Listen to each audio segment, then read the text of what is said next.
All right, welcome to Notes 9-3. We are on page 126 in the notes. So the goal today is to graph and write inverse of cubic root functions and to find inverse relations of cubic functions. So thus far, we've graphed and found inverses of linear, quadratic, and square root functions. You discovered a number of patterns related to these functions. So linear functions have inverses that are functions as long as the line is not horizontal. Recall that a vertical line is not a function. So again, they're just saying that linear functions are going to have inverses that are functions, except, right, if the line is horizontal. Well, and then a vertical line is not a function, right? It fails the vertical line test.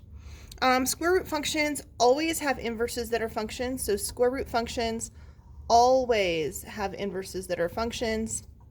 Quadratic functions, however, right, they have inverses that are functions only if the domain is restricted. Otherwise, the inverse is a relation. Any function that is one-to-one will have an inverse that is a function, right? If a function is not one-to-one, then the inverse will be a relation only. So now we're going to explore cube root functions and see what those are going to look like. So the first one, we need to see what the parent looks like, which is this one right here, right? This is our parent of a cube root function. Y equals the cube root of x. And so I've already done this before, but I'll show it again, where these values come from. So in a cubic function, you can pick any values you want for x, unlike in a square root function, right? In a square root, these numbers have to be positive. You can't take the square root of a negative and get a real number. But in a cube root, you can take the cube root of a negative. So I'll pick some perfect cubes, like -8 is a perfect cube, -1, 0, 1, and 8. Again, -8 is -2 times -2 times -2. Whoops, -2. Which is why this is a perfect cube, right? -2 times -2 is 4, times -2 is -8. Again, perfect cubes. All right, so when I take the cube root of -8, it is, look at 2, -2. And the cube root of -1 is -1. The cube root of 0 is 0. The cube root of 1 is 1. And the cube root of 8 is 2. And so that's where these values came from. -8, -2, you can't see, it's over here somewhere. -1, 1, -1, 0, 0, and 1, 1, and then 8, 2. That is your parent. All right, and just like in any other functions that we've been studying, this value right here, this is your h value. Your k value, it's outside of the radical. This number right here, this is your h value. This is your k value. And remember, the sign on h always is the opposite of what it should be. Similarly, this graph, right, because k is 4, it's the parent function, but it's been shifted up 4 units. And here, it's the parent function shifted to the right 3 and up 5, so it went to the right 3 and up 5, and there's the center of your function. All right, so for cubic functions, right, the parent of a cubic is right here. That is the parent. I know they're calling it f inverse. They're just saying these are inverse functions from each other. So really quickly, I'll verify the parent of a cubic function. So I'm going to pick some values for x and see what I get when I cube them, like -2, -1, 0, 1, and 2. When I cube -2, -2 cubed is -8, -1 cubed is -1, 0 cubed is 0, 1 cubed is 1, and 2 cubed is 8.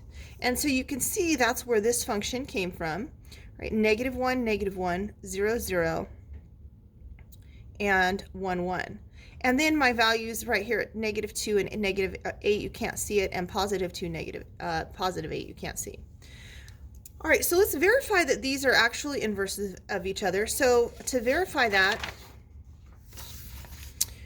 we would switch x with y. So right now we have f of x equals the cube root of x.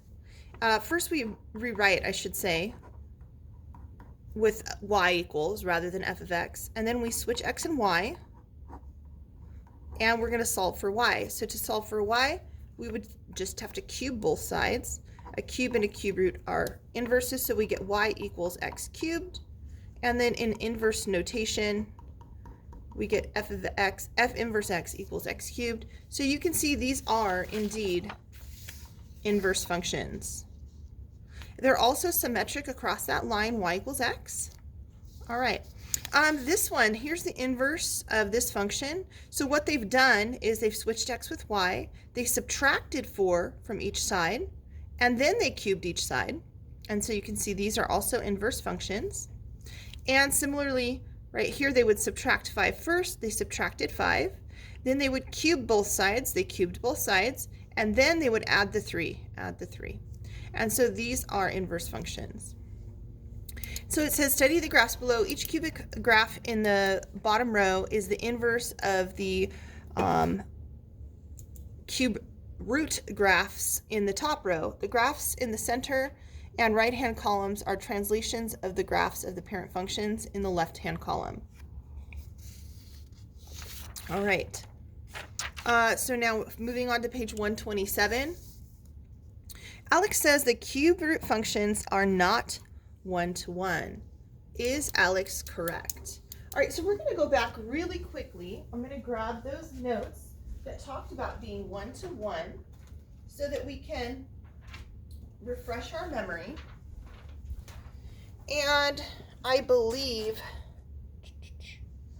that was in notes. Yes, it was right here on page 124. So it talks about what a one-to-one function is. And so it says a function is identified as one-to-one if for each number in the range of the function, there's exactly one corresponding number in the domain of the function. If a function is one-to-one, it will pass both the vertical and the horizontal line test. All right, so let's go ahead and take a look at these graphs. Just graphically, would these graphs pass the horizontal and vertical line test? Because what Alex is saying is that cube root functions are not one-to-one. But in the table and in the graph, I can see that cube root functions, right, I only get one, I get a specific y value for every x value. I never see any repetition, so my range does not repeat. Also, I do see that it passes the horizontal line test. It crosses through right about there. If I do another horizontal line, it'll cross through right about there, and so on. So although it's going upward really slowly, it still is not horizontal on these branches, right? It may appear that it's almost horizontal, but it is going upward and downward very slowly, so it will pass the vertical line test. I'm sorry, the horizontal line test. And so Alex is wrong. They pass the horizontal line test.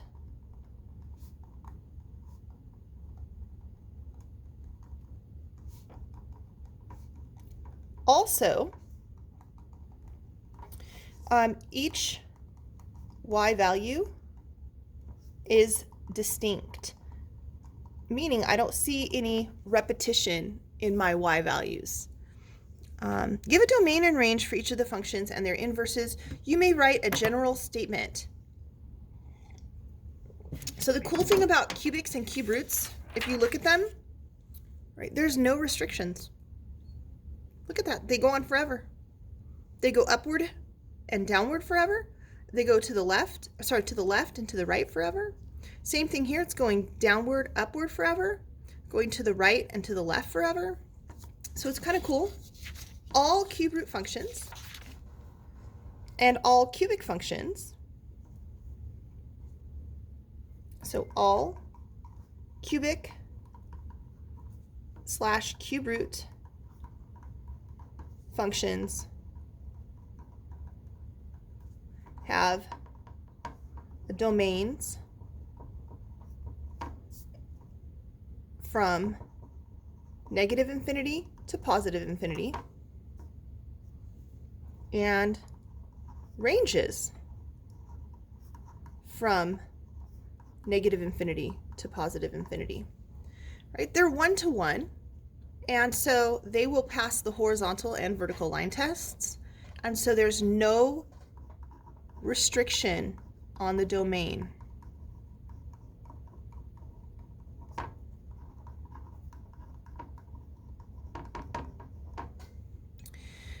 All right, it says make a conjecture about inverses of cube root and cubic functions that are translations of the parent functions. All right, so let's take a look if we can see any patterns. So what I notice here is that it shifted up 4.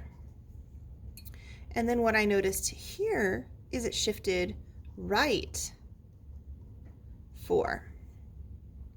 Also, in this graph, the graph has shifted right 3 and up 5. And over here, the graph has shifted up 3 and right 5. So my conjecture would be that if the graph shifts up, the original graph, then inverse will shift right. If the graph shifts right, the inverse will shift up that same number of units, and so on. So my conjecture is that, let me get a different color. My conjecture is that H will become K, K will become H. And furthermore, if the original function moves right, left, up, down, the inverse function will move up, down, right, left. That is my conjecture. And so this would be a good thing to note, right? If the original f of x moves right, the inverse will move up. If it moved left, the inverse will move down. If it moved up, the inverse will move right. If it moved down, the inverse will move left. All right, you may have noticed another pattern. The inverse of the translated cube root function is a translated cubic function. Since finding inverses involves interchanging the x and y values, the vertical and horizontal translations are also interchanged. You can verify this with an example, which is what I'm saying right here. So they say let y equal f of x. So they switch out f of x with y, and then they're going to switch x and y and solve for y. So to do that, they would subtract 1 from each side. That's where they get the x minus 1. And then they will cube both sides. So they cube both sides, and the cube root cancel. And then they put parentheses to cube this side, remember? And then they would add 6 to both sides. And so they get x minus 1 all cubed plus 6 equals y. And then they switch into the the inverse notation. It says not all cube root or cubic functions are translations of their parent functions, so you need to examine those as well.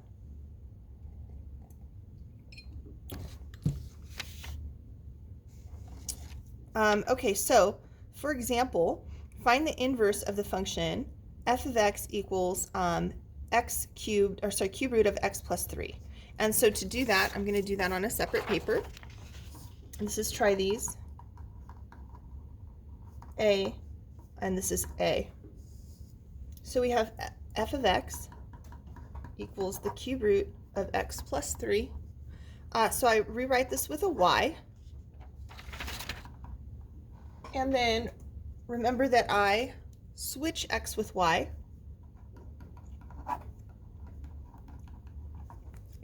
And then I'm going to solve for y, so I'll cube both sides.